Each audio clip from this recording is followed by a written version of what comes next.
Good afternoon and welcome to NTV News. I am Siksha Sharma. Let's take a look into the headlines first. Lack of equipment and high tides hampered in search of missing buses and its people in Trishuli River. 19 bodies recovered so far.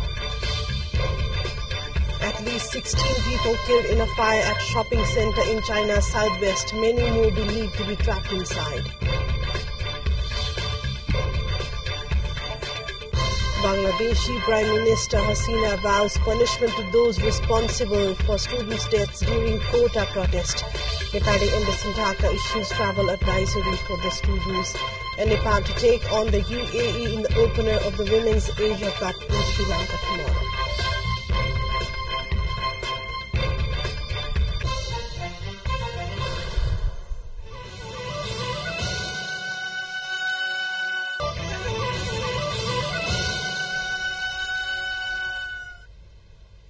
Welcome back to NTV News, taking a look into further updates. The rescuers searching two buses and their missing passengers have been struggling to locate them due to a lack of adequate equipment. The struggle is further aggravated by high tide and turbidity in the Trishuli River. There is no equipment for deep sea searching and the divers are not even trained to search in the high tidal rivers. Search has become a challenge now. Even with the help of oxygen, divers cannot remain below the water surface for about 50 minutes. However, due to murky water, it is very difficult to locate if there are any findings. The search team has introduced use of bore scope, drones and sonar devices, but the divers say they need metal detectors and other highly sophisticated devices for effective search operations. At present, the Nepal Army, Nepal Police and Armed Police Force are conducting a search operation in the area. The exact number of passengers travelling in the buses has not been ascertained yet. However, it is estimated that nearly 65 passengers were on board the two buses, while 3 had swum to safety. 19 bodies have been recovered so far from the areas downstream. Of them, 14 are identified. 2 buses travelling on the Narayangad-Mugling road were hit by landslide last week and they fell into the Trishuli River, leaving buses and dozens of passengers on their board missing.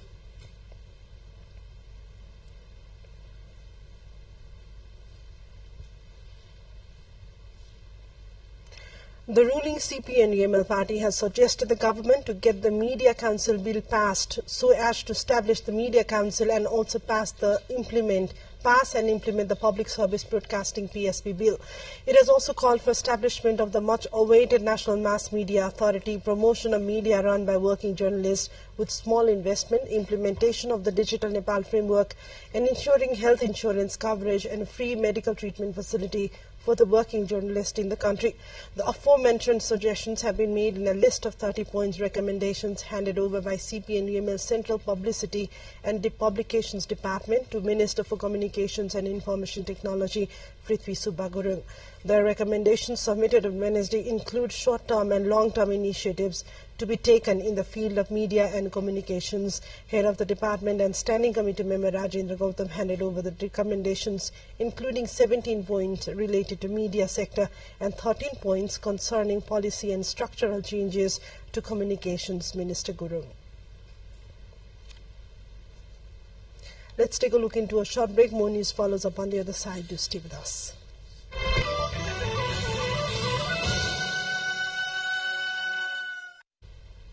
Welcome back to NTV News. We take a look into further updates.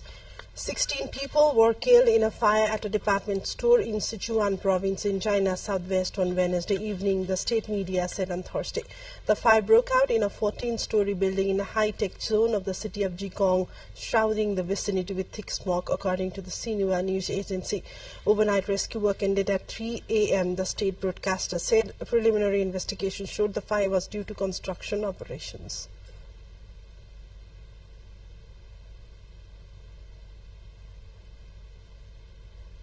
Bangladeshi Prime Minister vowed on Wednesday to punish those responsible for killing 6 people in ongoing student protest over civil service hiring rules, hours after police forcibly dispersed a funeral ceremony to mourn the dead. 6 people were killed Tuesday in clashes around the country as rival student groups attacked each other with hurled bricks and bamboo rods. The worst day of violence since demonstrations against public sector job quotas began this month prompted Hasina's government to order the closure of schools and universities nationwide until further notice.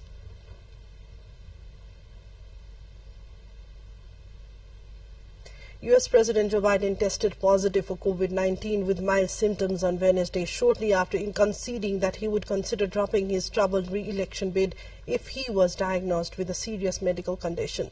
But the infection comes at a critical moment for Biden's campaign after a disastrous debate performance against rival Donald Trump sparked concerns about his health and calls from some of the Democrats to step aside.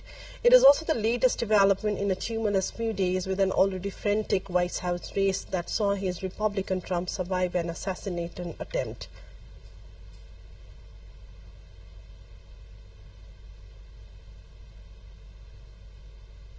Let's take a look into yet another break. Welcome back to NTV News, taking a look into further updates, where families of hostages held in Gaza and supporters gathered in Tel Aviv to put pressure on Prime Minister Benjamin Netanyahu, asking for a deal before. This comes before he flies to the U.S., where he is expected to address Congress.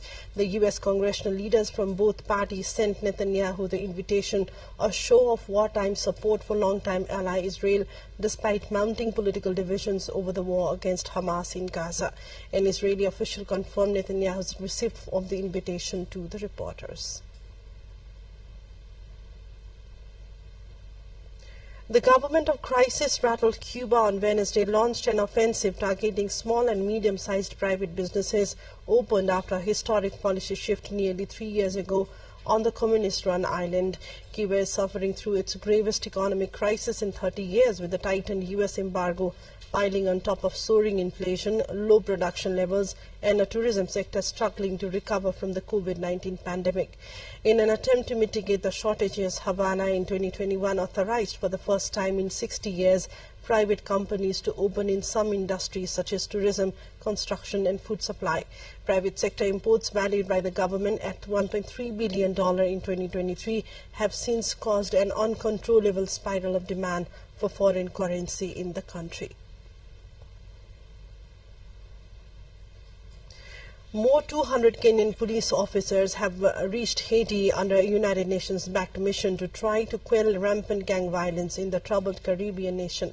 The new batch that arrived on Tuesday brings the total to 400 Kenyan boots on the ground in the violence-ravaged capital of Port-au-Prince.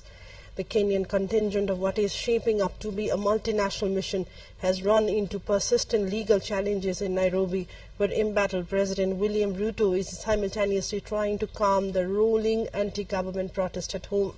More Kenyans are expected to arrive in the coming weeks and months, along with police and soldiers from Bahamas, Bangladesh, Barbados, Benin, Chad, and Jamaica, for a total of 2,500 personnel.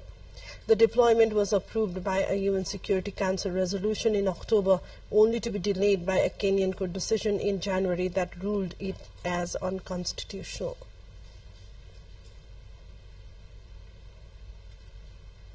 Are the highlights of what's coming up next.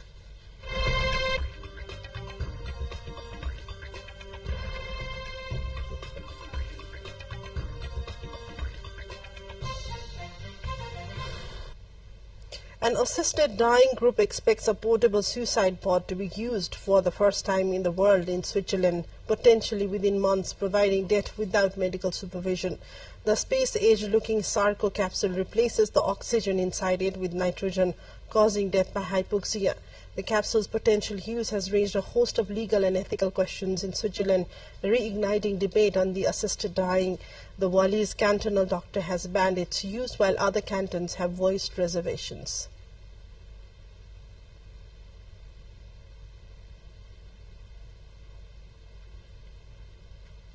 Time for sports update.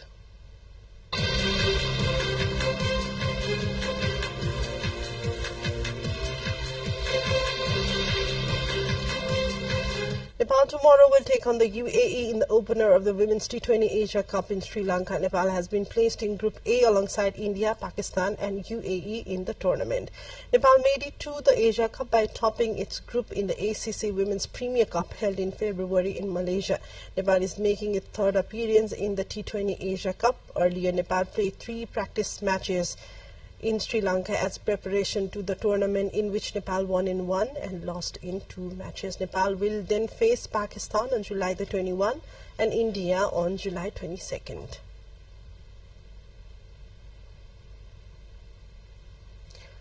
France's leading goal scorer Olivier Giroud announced his international retirement after the conclusion of Euro 2024. The 37-year-old striker was part of France's squad for Euro 2024 but crashed out of the tournament in the semi-final stage.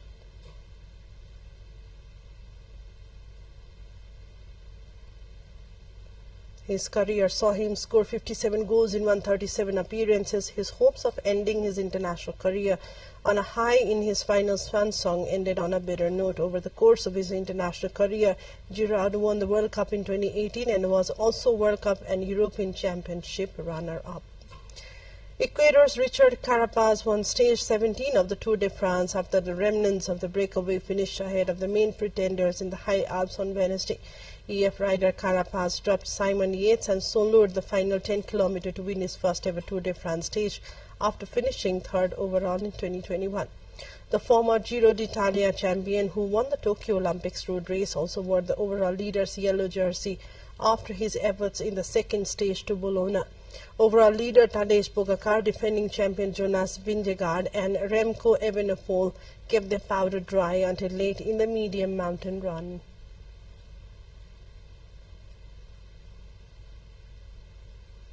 Tour de France has entered into the 18th stage. Now we take a look into the headlines as a reminder of the top stories.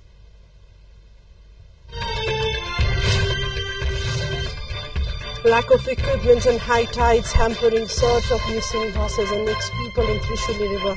19 bodies recovered so far. At least 16 people killed in a fire at a shopping center in China's southwest. Many more believed to be trapped inside. Bangladeshi Prime Minister vows punishment to those responsible for students' deaths during quota protest. Nepali Embassy in Dhaka issues travel advisory for the students. And Nepal to take on the UAE in the opener of the Women's Asia Cup in Sri Lanka.